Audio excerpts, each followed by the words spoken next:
Hello everyone, welcome to Audible Wisdom. Protect your eyes with your ears. I hope you enjoy listening to books. You are listening to the book Who Stole Your Concentration? It's 368 pages long. I'm going to give you the best of the book in 15 minutes, so you can get the most out of a book in the shortest possible period, and create a life of wisdom and abundance. Perhaps these scenes are part of your daily life. You drift through a sea of social networks. When you're on your phone, it's like time is being sucked out of a black hole, and before you know it, it's gone. And the phone becomes an extension of your life. You're always looking forward to new messages or notifications that you don't know anything about. The worst part is being interrupted at work by urgent messages. You're always reacting, not leading. Every 5 minutes at work, you're distracted by an email or social media alert. Even though you've read a million messages and completed a bunch of tasks, you still feel a sense of anxiety and emptiness. And yet, despite all your time management techniques, you're still overwhelmed by the flood of information. We live in such a rhythm. We're constantly being robbed of our attention. Our thoughts and conversations are fragmented. This lifestyle is not just exhausting. More importantly, it eats up our precious time and makes us miss out on the things that really matter. But remember, it's not your fault. It's not because you're lazy or undisciplined. It's because you're in a social environment that's constantly trying to steal your attention. It's almost a challenge to stay focused in that environment.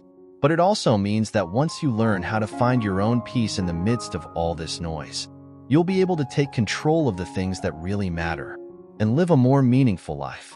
In Who's Stealing Your Focus, author Johann Hari explores the reasons for the loss of focus in our modern world and how to regain it in a world full of distractions.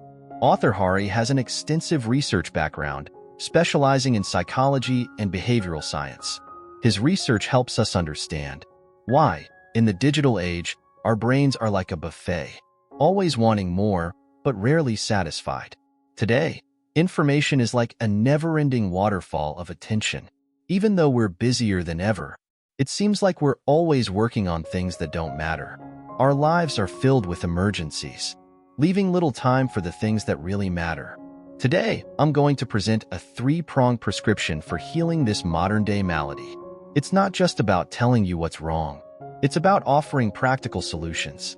First, let's understand why we are all suffering from modern-day disorientation. In today's world, 70% of us face this condition in our lives. Listen to this. See if you're one of them. Your cell phone vibrates every few minutes, prompting you to check the latest social media update or a new email. It's the phenomenon of information overload in modern society. We're surrounded by thousands of messages every day. From morning to night, we're inundated with notifications and messages. It's like being in a never-ending marketplace. Every vendor at every stall is screaming at you, trying to get your attention. So how does this information overload affect our ability to focus? When we're trying to concentrate on a task, each notification is like a gentle tap on the shoulder, drawing our attention away from the task at hand. These frequent interruptions cause our brains to constantly switch between tasks. This distraction can significantly reduce our productivity. It can even lead to a decline in the quality of our work. Over time, technological advances have made everything in our lives more convenient, but it's also had a negative impact. Let's take the double-edged sword of social media as an example. Have you ever been working or studying and been interrupted by a new update or message on social media? This is the negative impact of social media on our ability to concentrate. Without realizing it, we often spend a lot of time scrolling through our Twitter feeds and our circle of friends. These scattered messages are like invisible hands that keep pulling our attention. It distracts us from what we should be focusing on. Like when we're preparing for an important meeting and suddenly our phone pushes a photo update from a friend on a trip. We just click on it and take a look, and we end up scrolling through half an hour of friends' feeds without even realizing it. By the time we realize it, our focus is broken, and preparation for the meeting has been delayed. There are two sides to everything, good and bad. As long as we use them in the right way, everything will be positive. Part 2. Let's get started on the road to regaining our focus.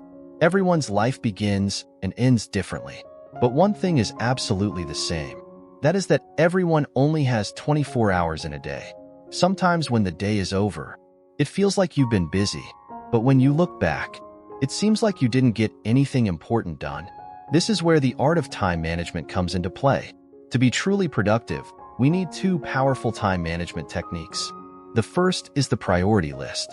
Making a priority list helps us prioritize what's really important and what can be done later or not at all. Take a few minutes each morning to list the tasks you need to accomplish today and prioritize them in order of importance. Make sure you do the most important tasks first. That way, even if you run out of time, you can make sure you don't lose track of what's important. The second is the tomato method. This is a simple but powerful method. Set a timer for 25 minutes, work hard, and then take a 5-minute break. Take a longer break after every 4 tomatoes. This method will help you focus, increase your productivity, and avoid fatigue. Now let's listen to some ways to avoid being busy.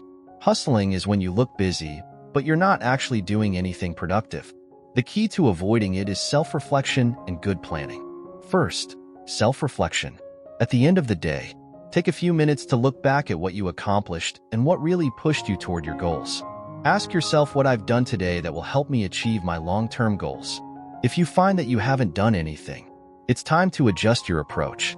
Next, clarify your goals. Clear goals are the key to avoiding fumbling. Identify your long-term goals and break them down into smaller goals for each day of the week.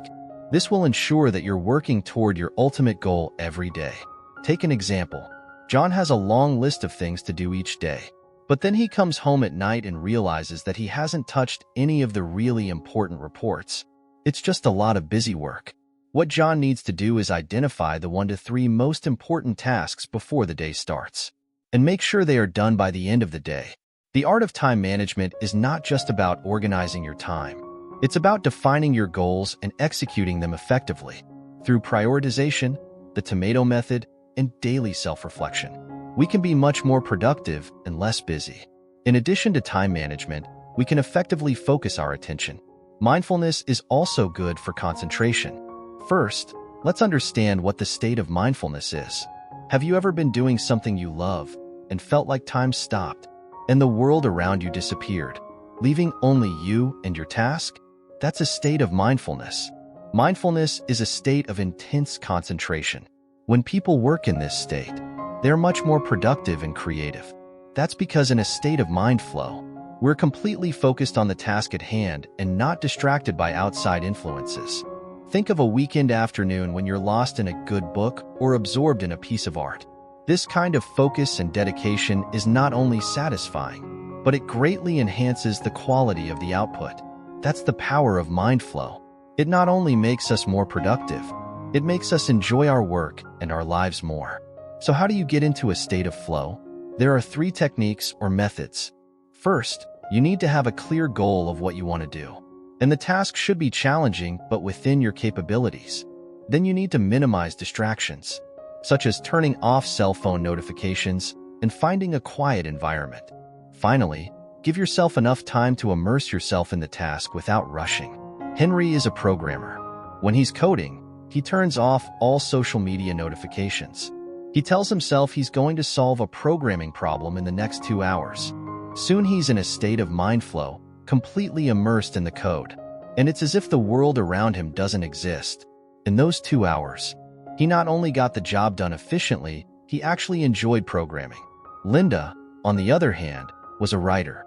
Every morning she sits down at her desk, puts on her soundproof headphones, turns on her favorite music, and starts writing. Her goal is to write 1,000 words a day. It's a goal that's both challenging and achievable. In such a focused environment, Linda quickly enters a state of mind stream. Her thoughts flowed, and she wrote quickly and with quality. So the next time you're working or studying, try setting a clear goal. Create a distraction-free environment, and give yourself enough time and space to enter a state of mindfulness.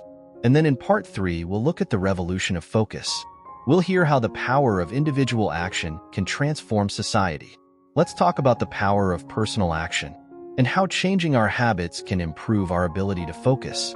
This will not only help us get things done more efficiently, but it will also give us more control over the pace of our lives and our work. First, Change your habits to improve your focus. Why is it that some people seem to get things done so efficiently, while others are easily distracted? Well, a lot of it has to do with personal habits. Our habits drive our daily behavior, and by changing those habits, we can dramatically improve our ability to focus. So how do we do it? First, set clear goals. You might decide to focus on your work without distraction for at least 1 hour a day. Setting a goal like this gives us a clear expectation of focus. Second, create an environment that is conducive to focus, such as organizing a clean workspace with fewer distractions. Make sure our workspace is free of distractions. Next, develop the habit of concentration. We can use the tomato method to improve our focus. Set a time limit of 25 minutes of focused work, followed by a 5-minute break. You can also turn off all notifications for a period of time, so that you can fully immerse yourself in your task. To help you improve your concentration, here are 3 tips. First, do one thing at a time. Multitasking may seem efficient, but it can be distracting. Focusing on one task allows you to think more deeply about the problem, improving the efficiency and quality of your work. Second, take regular breaks.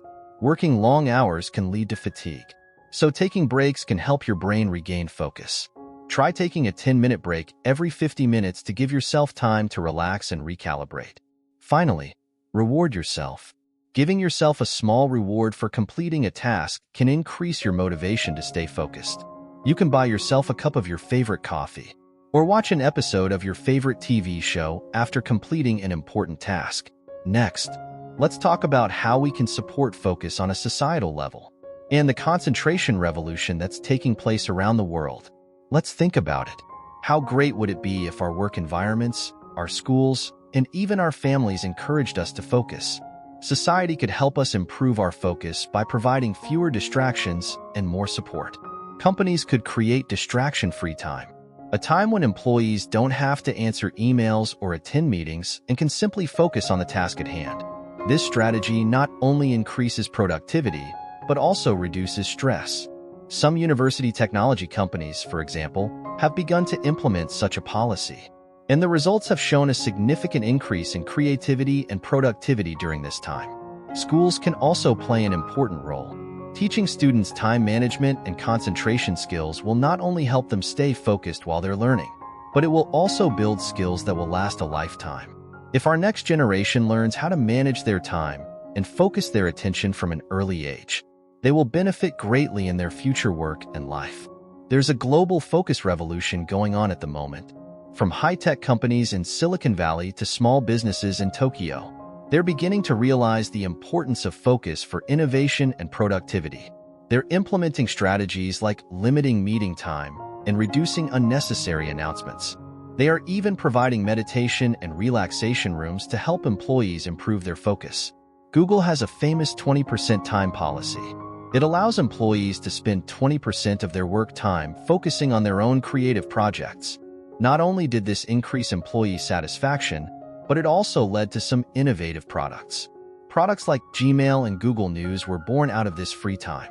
This policy proves that when employees have the time and space to focus on what they're passionate about, not only do they get personal satisfaction, but they also create great value for the company. Finally, let's summarize the main point of the book. Who's stealing your focus? The author wants to show us that focus is not only the key to personal success, but also the cornerstone of social progress. In the age of information explosion, focus has become increasingly difficult, but also increasingly important. Through a series of studies and case studies, the authors show us how to improve concentration in our daily lives, thereby improving our work efficiency and quality of life. How much can you accomplish when you give your full attention to a task? Concentration allows us to think more deeply and produce more valuable work. It also helps us reduce stress, because we know we're using our time effectively. If everyone could increase their focus, how much more efficient would our society be? We could solve more problems and create more innovations. Focus is the engine that drives society. Whether it's scientific research, education, or the arts, it's essential for people to focus. Well, that's it for this edition. What did you learn today? Feel free to share it with those around you and in the comments section.